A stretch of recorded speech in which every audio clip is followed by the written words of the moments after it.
Este trabajo es el proyecto de reexperimentación pura del grupo 7HM12 del equipo 2, conformado por García Velázquez Alison Naomi y Zavala Costa Dafne.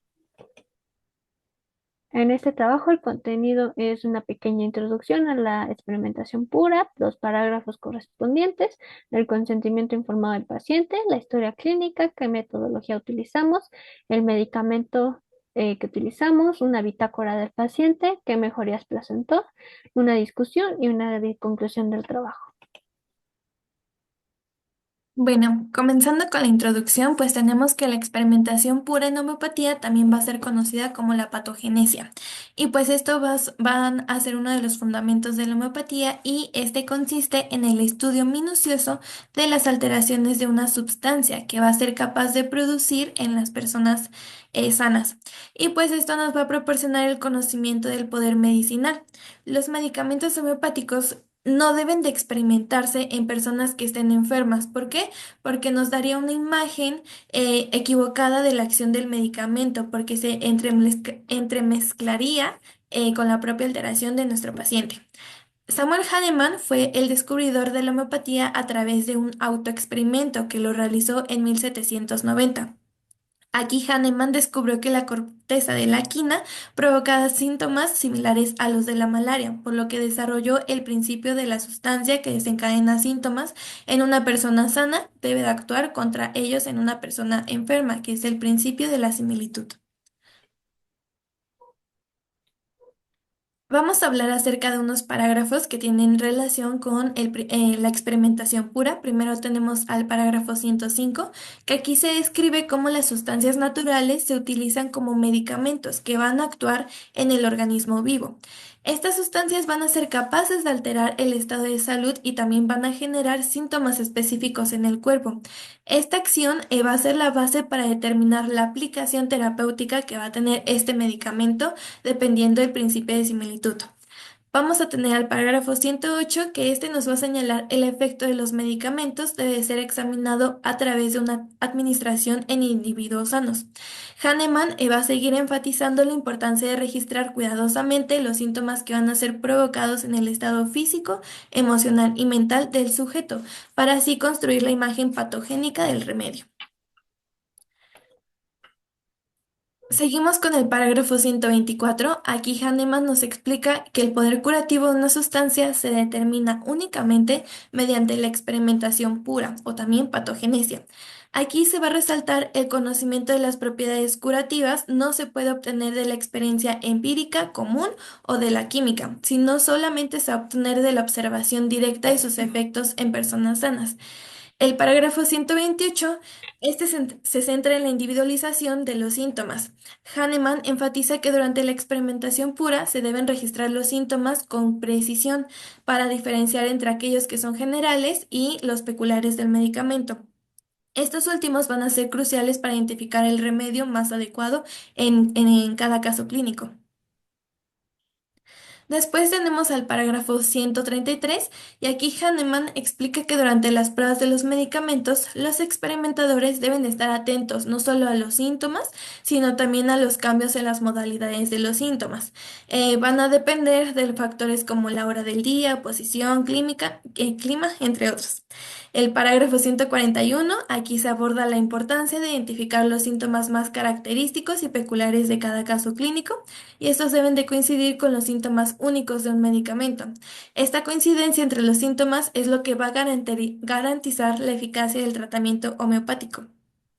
El parágrafo 145.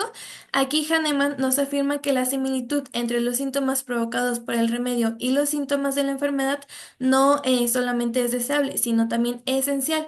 Entonces nos explica que cuanta más precisa sea la similitud del medicamento, mayor va a ser la eficacia del tratamiento. Aquí vamos a tener nuestro consentimiento informado. Recordemos que este consentimiento va a ser un principio ético y legal que va a ser fundamental prácticamente en todas las atenciones de la salud y aquí está incluida la homeopatía. Y pues este documento nos va a asegurar que el paciente reciba la información de forma clara y suficiente sobre el tratamiento propuesto. Y también nos va a servir a nosotros, a los médicos. Y pues en este caso se le informó a la paciente todos el proceso que se iba a llevar y pues la paciente aceptó los términos. En cuanto a la historia clínica, nuestra ficha de identificación, el nombre de nuestra paciente es Ania Cruz Acosta, de 20 años de edad, es género femenino, escolaridad nivel medio superior. Nació el 24 de noviembre del 2004 de nacionalidad mexicana y reside en la Ciudad de México. De religión católica, tipo de sangre O positivo, y de los antecedentes heredofamiliares tenemos al abuelo paterno de 89 años vivo que presenta diabetes mellitus tipo 2 e hipertensión de más de 10 años de evolución. Refiere estar bajo tratamiento con insulina y tiazida y se desconocen las dosis. Tío materno de 56 años vivo con cáncer de pulmón que se encuentra bajo tratamiento. Padre de 51 años vivo con antecedentes de tabaquismo desde los 14 años de edad. Refiere que ingiere alrededor de 2 a 3 cajetillas por día y no sin tratamiento. Hermano de 26 años vivo con antecedentes de tabaquismo desde los 18 años. Él ingiere de 4 a 6 cigarrillos diarios. De los antecedentes personales no patológicos es una casa propia de paredes de concreto y piso de cemento con 3 dormitorios y 4 habitantes. Cuenta con buena iluminación y ventilación, cuenta con todos los servicios básicos.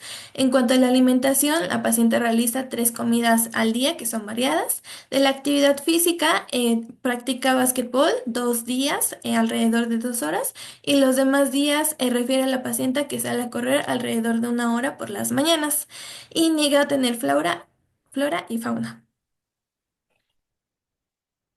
De los antecedentes personales patológicos, a los 7 años la paciente presentó varicela con vesículas en pecho y brazos, es alérgica a la penicilina y niega las toxicomanías.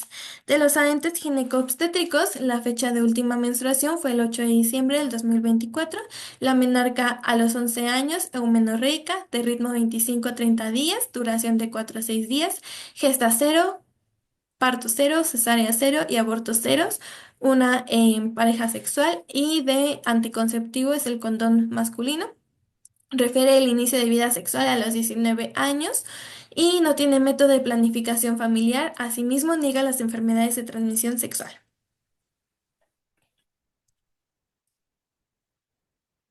Bueno, para la experimentación pura, nosotras elegimos lo que es el método Plus con el medicamento Sulfur. Aquí, pues, se administró este medicamento homeopático Sulfur a la 30 centesimal hahnemanniana y se utilizó una botella de agua purificada de 500 mililitros. Aquí se colocó una gota de este medicamento por cada 10 mililitros de agua y posteriormente se succionó alrededor de 10 veces para preparar el medicamento. Este medicamento se ingirió durante 2 semanas. El sujeto tomó 5 mililitros del medicamento preparado cada 24 horas y asimismo se llevó una bitácora diaria para recabar todos los síntomas que el paciente presentó. Ahora vamos a hablar acerca de sulfur. Sulfur o azufre, pues es un remedio homeopático que es un elemento químico que se encuentra de manera natural en la tierra, el agua y el aire y está presente en varios compuestos orgánicos e inorgánicos. Ahora, su acción es sobre la piel, el sistema digestivo y las emociones. Este va a tener una gran capacidad de purificación y desintoxicación, y esto va a ser muy importante para las personas que buscan restaurar su equilibrio general y mejorar su bienestar tanto físico como emocional. En cuanto a la preparación, pues el azufre se prepara a través de un proceso que es la dinamización o potenciación. Y aquí consiste en diluir y agitar repetidamente el remedio hasta alcanzar una potencia específica. Y en cuanto al uso, pues sulfur va a ser fundamental para tratamiento de afecciones crónicas y complejas, como que son las enfermedades de larga duración y que afectan tanto a la mente como al cuerpo. Y más que nada cuando hay una sensación generalizada de incomodidad o una tendencia a empeorar con el calor. En este caso se hizo una bitácora de 15 días en la experimentación del paciente. La primera semana comenzamos a administrar el medicamento el día 20 de diciembre del 2024. Este primer día no hubo presentación de síntomas. El segundo día, que fue el 21 de diciembre del 2024, refirió que presentaba una ligera dificultad para concentrarse y se describía como distraída. Este síntoma lo marcó con una cruz el paciente. El tercer día, que fue el 22 de diciembre del 2024, refirió que tenía una sensación de calor interno leve y que se encontraba un poco inflamada e incómoda. Este síntoma lo marcó con una cruz el paciente. El día 4, que fue el 23 de diciembre del 2024, refirió que sentía una picazón leve, que también presentaba ligera irritabilidad y que sudaba un poco más a pesar del frío que hacía en la cama, este síntoma marcándolo con una cruz. El día 24 de diciembre de 2024, de 24 refiere que sigue la misma picazón e irritabilidad, además de que añadió que se comenzaba a tropezar seguido y que lo atribuía exactamente a que se sentía distraída o en las nubes. Estos síntomas marcándolo con dos cruces. El día 25 de diciembre del 2024 refirió que la picazón comenzó a ser más intensa, calificándolo del 1 al 10 con un 7 y que comenzaba a observar erupciones ardor. Aquí en este caso ya el síntoma fue marcado con dos cruces. El día 26 de diciembre del 2024 refirió que las erupciones causaban prurito ya muy intenso y que se estaba rascando constantemente, además de que se sentía caliente y con un ligero dolor de cabeza. Se encontraba muy irritable y que se enojaba por cualquier cosa. Aquí los síntomas ya comenzaba a marcarlos con tres cruces el paciente.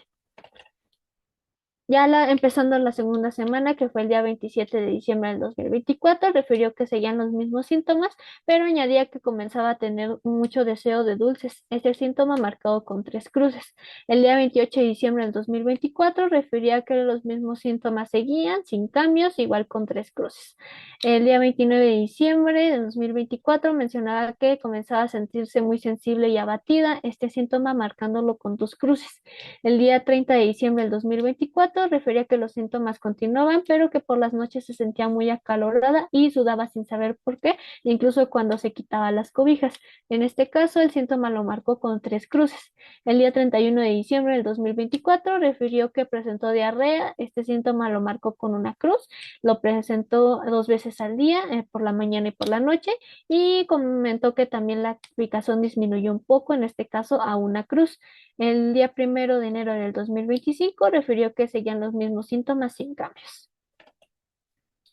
El día 2 de enero del 2025 refirió que ya no presentó síntomas como de la diarrea ni molestias en el estómago, pero que aún continuaba la picazón levemente, calificándolo con una cruz, y que seguía sintiéndose un poco desanimada o desmotivada, en este caso marcándolo con dos cruces. El día 3 de enero del 2025, que fue el último día de nuestra experimentación, el día 15, refirió que sentía ya sequedad en la piel, que aún continuaba la comezón, que se sentía fatigada y comentaba que su familia ya empezaba a mencionarle que se enojaba muy seguido últimamente, este síntoma marcándolo con dos cruces.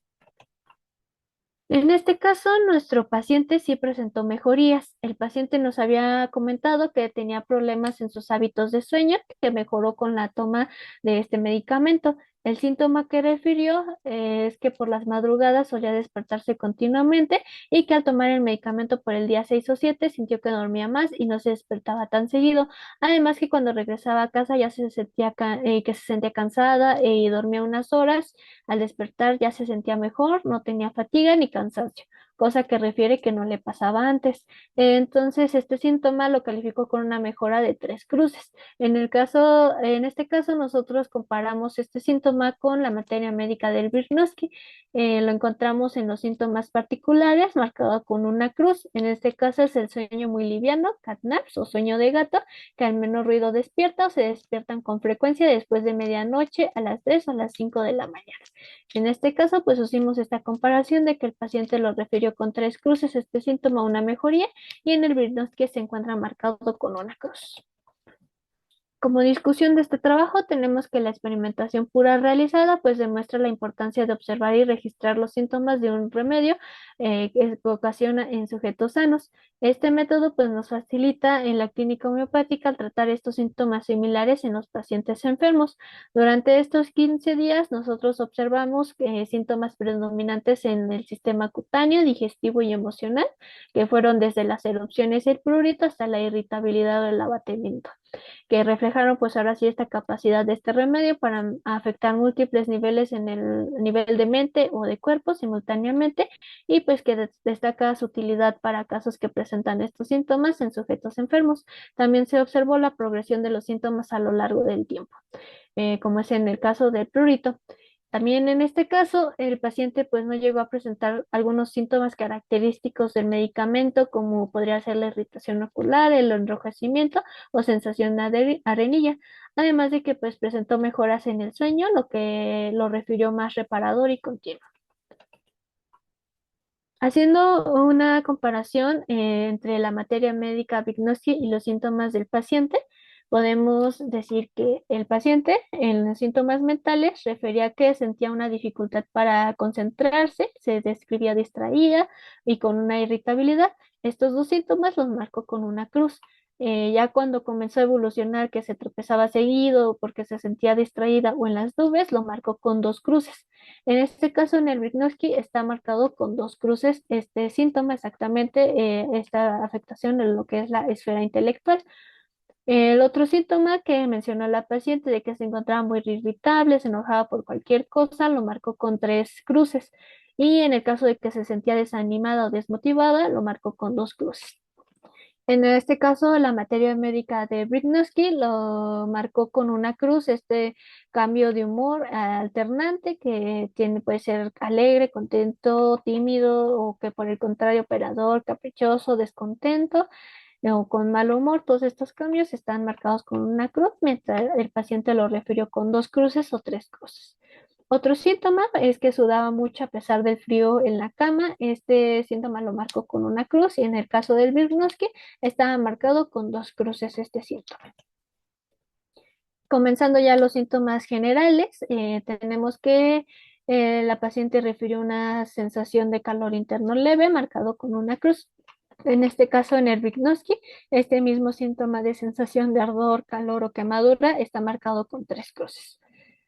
Otro de los síntomas que fue que sudaba un poco a pesar del frío en la cama, que comenzó siendo con una cruz y posteriormente ya evolucionó hasta tres cruces, que ya por las noches se sentía muy acalorada y sudaba sin saber por qué, incluso cuando se quitaba las cobijas. En este caso, estos síntomas de que agrava por la noche y que se encontraba peor por el calor de la cama, están marcados ambos con tres cruces en el Vygotsky. Otro síntoma es que el paciente presentó mucho deseo de dulces, en este caso el paciente lo marcó con tres cruces y en el Vygotsky coincide ya que también está marcado con tres cruces este deseo de bebidas alcohólicas y de dulces. Otro de los síntomas fue que mencionaba que se sentía muy sensible y abatida o con un ligero dolor de cabeza leve. El paciente lo refirió con dos cruces, mientras que en la materia médica del Vygotsky estaba marcada esta debilidad o cansancio y fatiga con una cruz. Otro de los síntomas es que se encontraba un poco inflamada o incómoda, este síntoma marcándolo con una cruz, pero en este caso en el Vygotsky pudimos ver que esta distensión abdominal estaba marcada con dos cruces. Otro síntoma fue que refirió que presentó diarrea dos veces al día, por la mañana y por la noche. Como se presentó pocos días y fue muy leve, lo marcó con una cruz, mientras que en el Vygotsky este síntoma de diarrea indolora o imperiosa se encuentra marcado con tres cruces. Ya comenzando los síntomas particulares, como el paciente refirió sentir comezón o picazón leve, comenzó con una cruz, mientras que fue progresando, ya que la picazón se comenzó a hacer más intensa, de un 7 a observar erupciones ardor, marcándolo con dos cruces, hasta que finalmente las erupciones comenzaron a causar prurito muy intenso, se estaba rascando constantemente y se sentía muy caliente, marcándolo ya con tres cruces. Pero aquí podemos ver que esta progresión del medicamento comenzó comenzó a disminuir en la segunda semana, ya que refirió que sentía ya en los últimos días una sequedad en la piel, aún con comezón, pero marcando el síntoma ya con dos cruces. En este caso, el Britnowski marca esta afección en la piel y el prurito con tres cruces. Otro síntoma es que refirió que por las madrugadas se solía despertar continuamente, marcándolo este síntoma con tres cruces porque hubo una mejoría. En este caso, el Britnowski marca este síntoma de sueño muy liviano o catnap sueño de gato con una cruz. Como conclusiones de este trabajo, pues tenemos que esta experimentación pura realizada con sulfur nos ha permitido corroborar y observar esta acción del medicamento homeopático y cómo se manifestó a diferentes niveles, como puede ser la piel, el digestivo y el emocional. Nos permitió validar este principio homeopático de lo similar cura lo similar, ya que los síntomas que presenta el paciente coinciden exactamente con la materia médica revisada del Vygotsky, aunque en este caso el paciente no presenta algunos síntomas del medicamento. Esto lo atribuimos a la sensibilidad individual de cada sujeto, lo que nos hizo recalcar la necesidad de realizar múltiples experimentaciones para poder ampliar la imagen patogenética de un medicamento y no solo quedarnos con un paciente. Eso sería todo de nuestra parte. Muchas gracias.